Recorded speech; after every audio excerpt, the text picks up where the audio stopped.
Bienvenido, compañeros, una vez más. Este es su espacio y creemos importante que sus demandas lo trataremos con sus lidereses en el despacho y también en el despacho de la PC. La compañera se ha acercado en la Plaza San Martín, me dijo que la acompañara porque tenía miedo que la prensa le acechara y le maltratara. ¿Quién? Estaba la hija del presidente.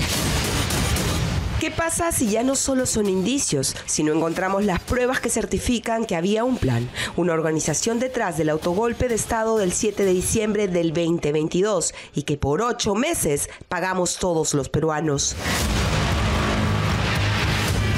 Estuvo premeditado porque antes del golpe Castillo se reúne con estas personas. Hay que recordar que incluso en las vísperas del golpe se reúne con dirigentes del Movadef. Yo no tengo ninguna duda que lo que pasó el 7 de diciembre fue una planificación. Hay muchísima gente que tiene que ver en viajes pagados por el gobierno en ese entonces para apoyar a Castillo, como también personas que tuvieron que ver desde la confección inclusive del discurso, de la idea, involucrados el mismo día y no han sido aún citados. ¿Qué ocurrió un día antes del autogolpe de Estado? ¿Quiénes y a dónde viajaron estratégicamente con pasajes y viáticos pagados por un Ministerio de Cultura resguardado por 3 favoritos del profesor? Una de las características, además de la toma de Lima, es vincularse con otros movimientos que buscan justas reivindicaciones y mezclarse. Una reciente revisión de documentos subidos en este último mes al portal de Transparencia nos da la respuesta.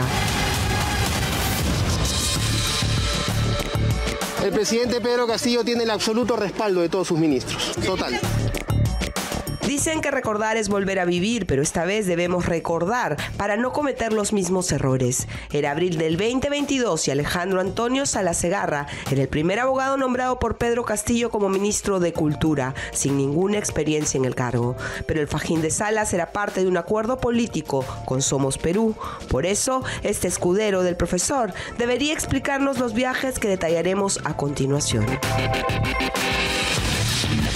Antes sospechábamos, pero ahora en el camino están apareciendo algunas pruebas. Nos conduce a una mala utilización, al mal manejo de algunos ministerios, lamentablemente, y el mal uso de los recursos económicos, que es dinero de todos los peruanos.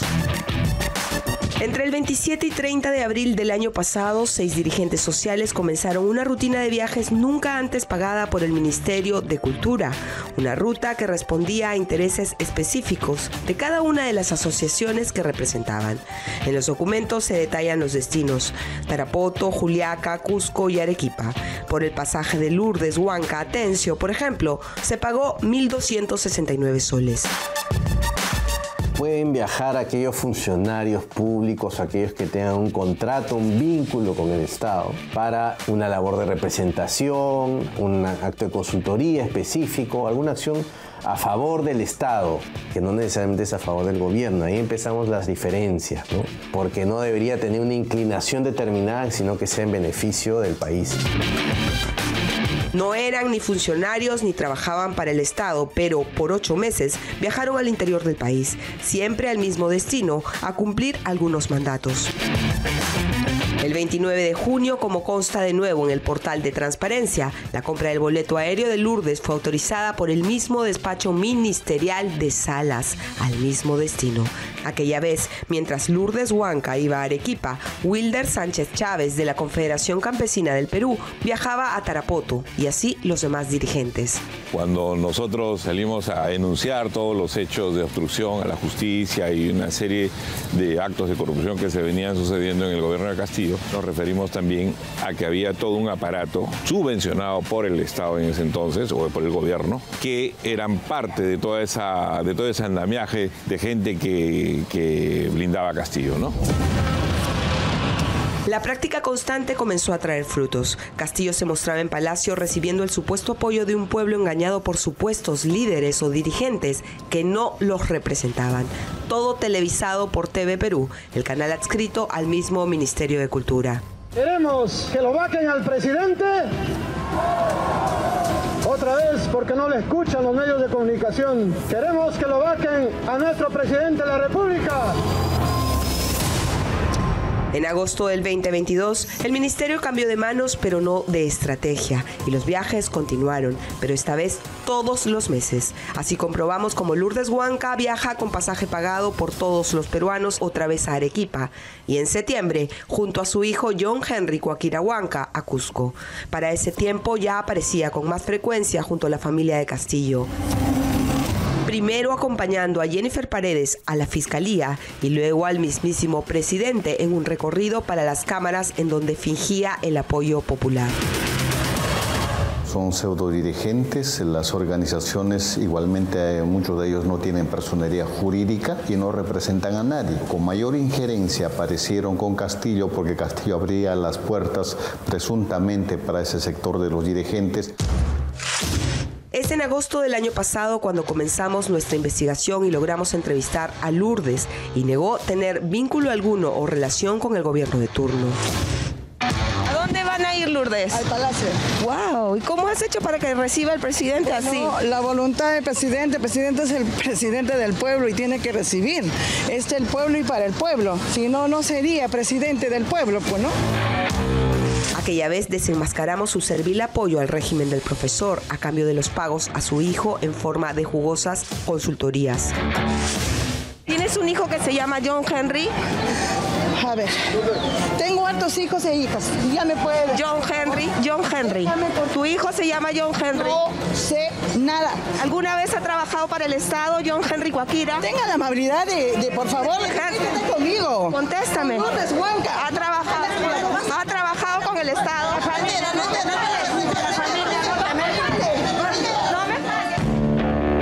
Aquella vez también viajamos hasta Moquegua, lugar de donde dice representar a las mujeres, y demostramos que allí nadie la conoce. En Moquegua nuestro traje típico es diferente, nuestro sombrero es diferente, nuestra pollera es diferente.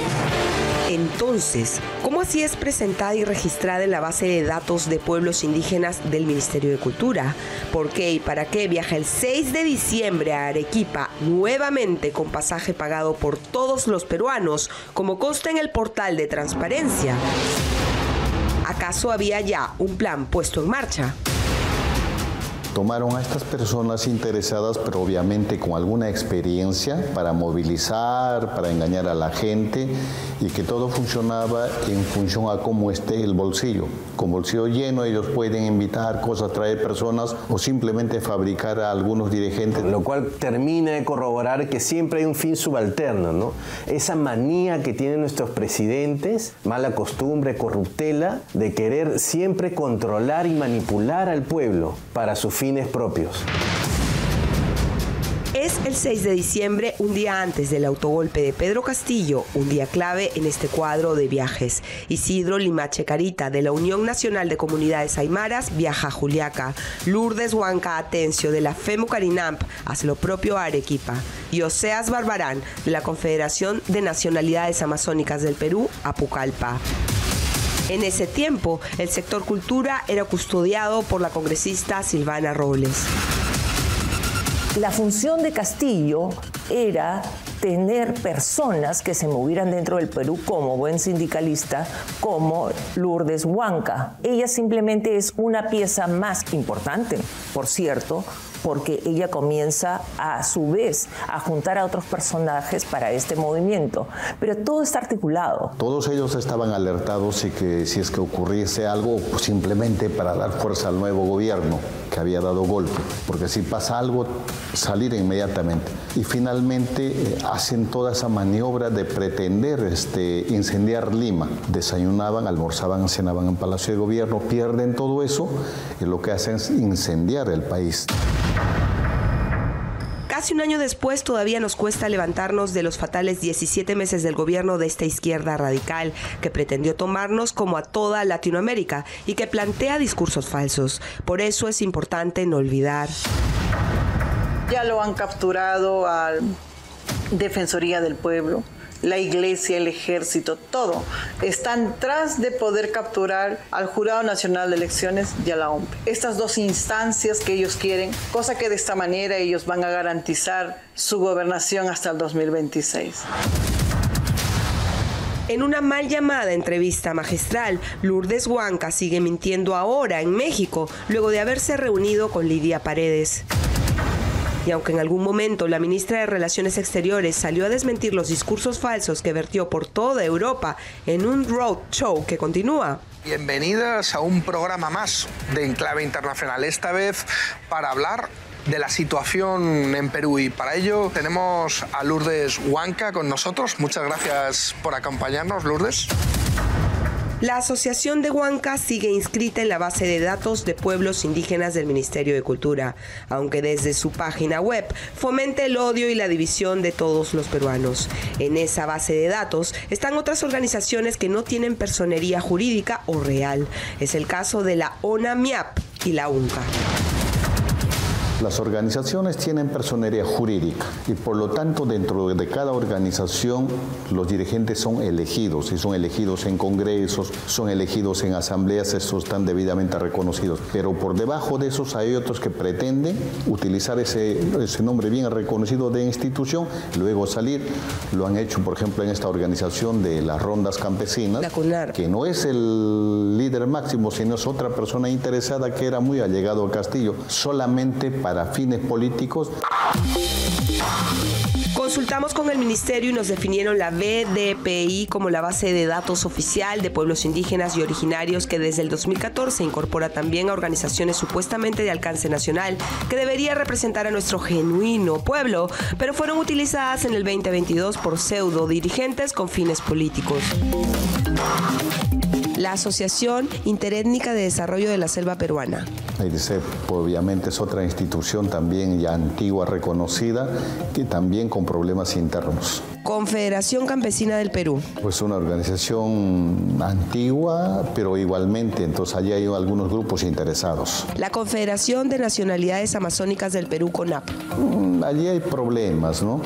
Son varios dirigentes y algunos pretenden utilizar también a su antojo. Organización Nacional de Mujeres Indígenas Andinas y Amazónicas del Perú, ONAMIAP. Eso es entre comillas porque no tiene una base real. Unión Nacional de Comunidades Aymaras, UNCA. Lo han utilizado en algún momento, pero así como registro de real, que no existe, simplemente la utilización del nombre, ¿no? Federación Nacional de Mujeres Campesinas Artesanas Indígenas Nativas y Asalariadas, FEMUCARINAP.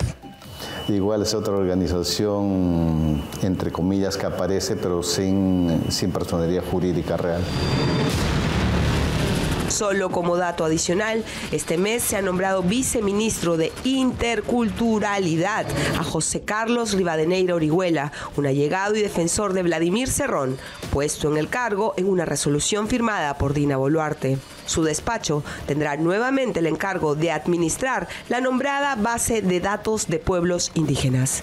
Por supuesto que es peligroso porque vemos un cordón umbilical de la presidenta de la República que primero no atrapa a este señor y lo segundo es también la pertenencia al mismo partido político. Entonces lo que estamos viendo es una continuidad más caleta. Una continuación peligrosa de un régimen que intentó poner en jaque la democracia de nuestro país y viajes que deben de ser explicados por Leslie Urteaga, la viceministra de entonces, hoy convertida en la ministra favorita.